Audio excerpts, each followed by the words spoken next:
You no doubt know the story of how Yars Revenge came about when Howard Scott Warshaw was assigned to port Star Castle to the Atari VCS. The system just wasn't quite capable, but with a little redesign, a new and now classic game was born.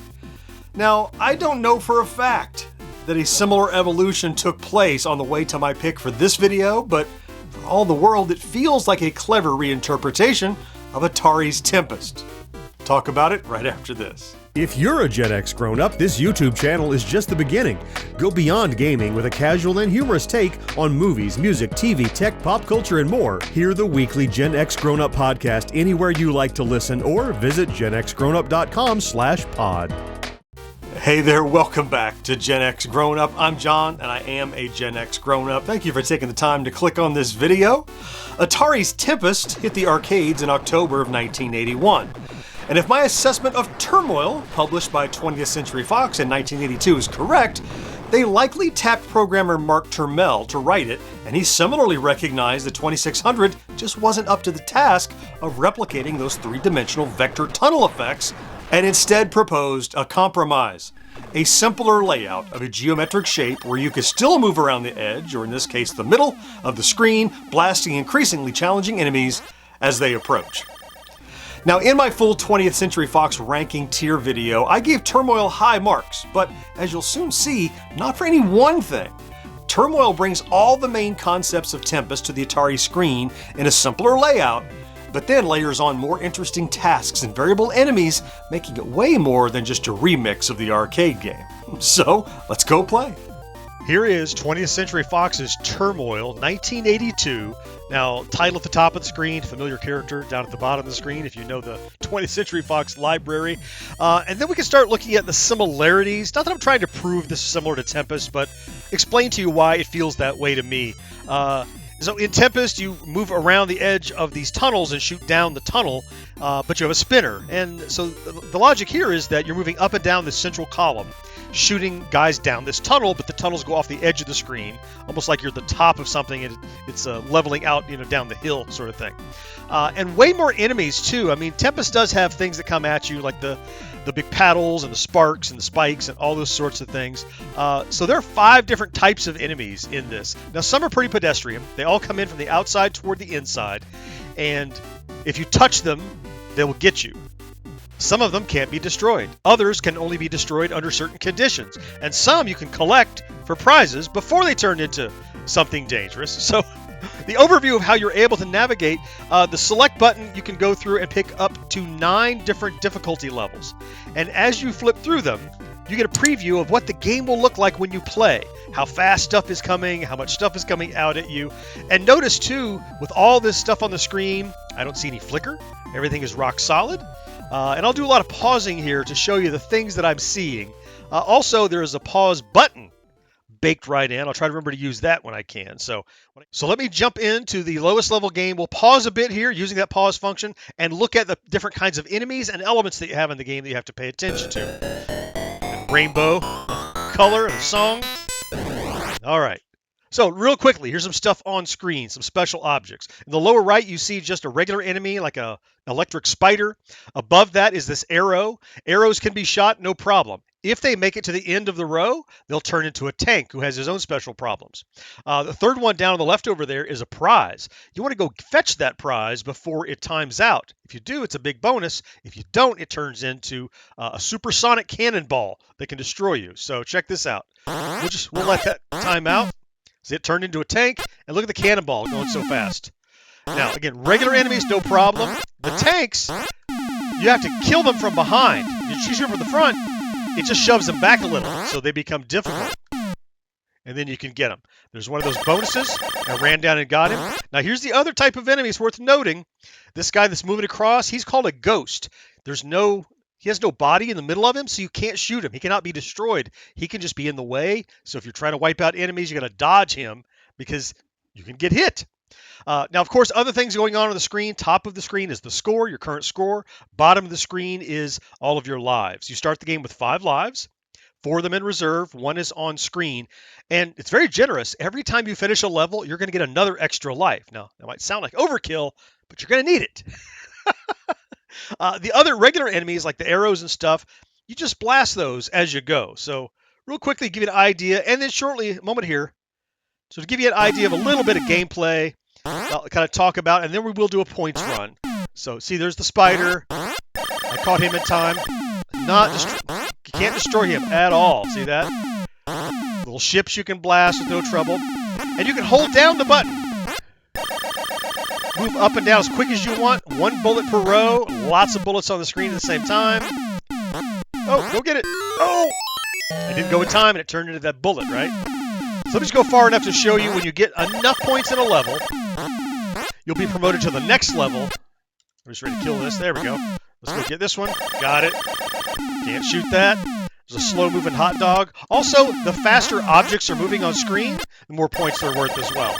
So don't be afraid. Don't be afraid of fast-moving objects. Don't be afraid of lots of moving. Don't be afraid of lots of shooting. Infinite bullets, and then you go into level 2. So, those are the basics of Turmoil. No other variations. Pick your starting level. You have a built-in pause, even if you're playing on a regular console, the color black and white switch. Okay. This could be a rough game, and it is rough in the way that Tempest is rough. It's so much stuff going on the screen, but I like it that way. So many Atari shooters don't have this level of rapid-fire stuff coming at you to keep track of. It's often, well, here's a bullet, jump over that thing, there's a bullet. Whereas here you have all these rows, and it's all just chaos. All right, I'm going to do my score run. First, though, I'm going to remind you, not only will I remind you to stop and check out our merch store at GenXGrownUp.com/merch. Not only did I see that they do have a Tempest design, it looks like the side art kind of distressed on T-shirts, plus they now have ball caps. You can get hats that have those designs on them. They have the Tempest one there. That's going to be bad for my budget because you know how I like hats. So if you're interested in getting stuff like that, you can still get hats and pins and stickers and phone cases and all that. The hats, I said, but now they have ball caps, which they didn't used to have. So stop and check it out. Okay, here we go. I'm going to reset the game. We're going to go to level 1. And I'm going to get my best score that I possibly can on Turmoil. I've only been practicing for a couple of days. Here we go. Wish me luck.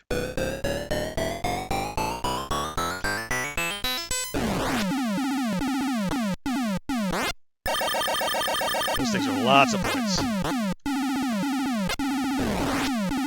Arrow.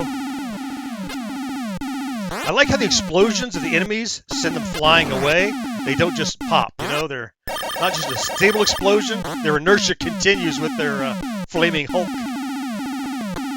So, not too tough this first level, you know. You should keep your wits about you, you probably won't die.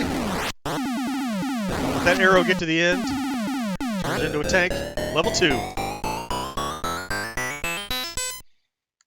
Now I have 6 men, so I had 5. Finished a level, it gave me 1 more.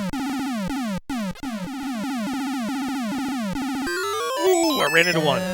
It happens. Whoa! Get that one. The sound effects, too, I find to be, if not memorable of Tempest, certainly the same kind of pacing of Tempest, you know? Different sound chip and everything, but the rapid fire is definitely reminds me of Tempest. Okay, I've said Tempest enough. I think you get the idea. At this point, you either agree with me or don't that it is based on Tempest. There are similarities enough, but it doesn't matter at this point. I think it's a game in its own right, whether or not it was inspired by the arcade classic, in my opinion. 12 grand. Ooh, up to level 3. I'm not sure if the levels are based on how far you've progressed or score or what that is, but like you have to stay in the zone on this game. You got to stay focused. I probably am not talking nearly as much as I have on other games because I just like it's really a focused game. Oh, that thing turned into cannonball right away. Lost 2 lives in a row. Up to 4. That brought me back to 5 lives. There we go. Oh, look, we lost our walls. You gotta remember where that middle is. And they're always gonna send a ghost whenever there's a bonus for you to go grab. Good arrow. It's a good way. There's a good mix of regular enemies plus the prizes plus the tanks plus the arrows. So there's lots of, the pawns to shoot, and then also the ones you got to look out for that can be more of a challenge, right? Oh, I'd make that. Get it. Ouch. All right, down to 4. You got to remember to look at both sides, left and right, Whoa, get it. Oh, that was close.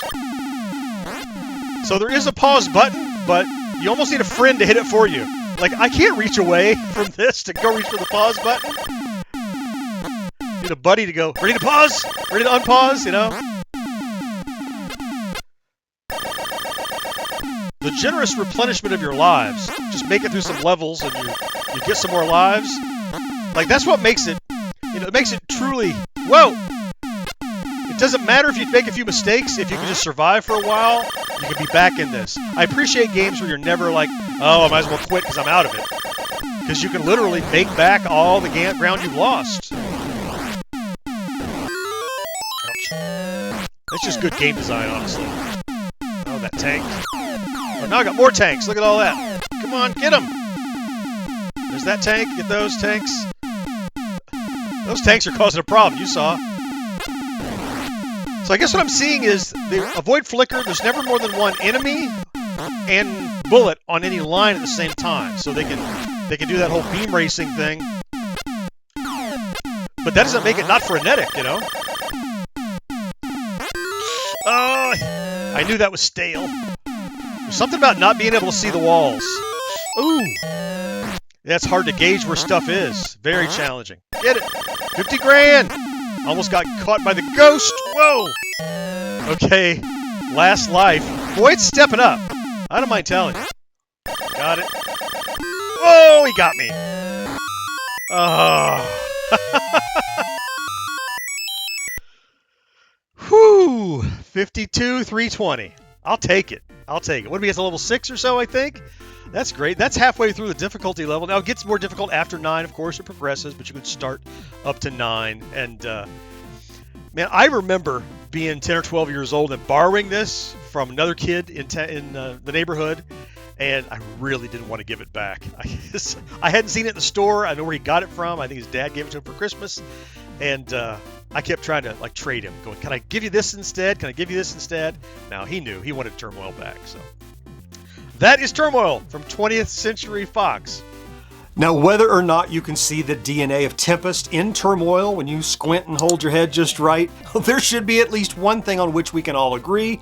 This 20th Century Fox release brings a fast, colorful, and polished shooter to the Atari 2600 library that simply doesn't get the kind of attention it deserves. And before I go, a bit of trivia. Did you know that often more than 90% of the views I get on these videos are from viewers who are not subscribed to the channel? Look, I see you coming back week after week, so I'm going to ask you right now to take 2 seconds and click on that subscribe button. It doesn't cost you a thing, and it tells YouTube that you want to see more of what I'm doing. And speaking of more of what I'm doing, links here and here over my shoulders to other Friday Plays videos I've released recently. I sure hope you found something to enjoy in this video, and I cannot wait to talk to you again next time. Bye-bye.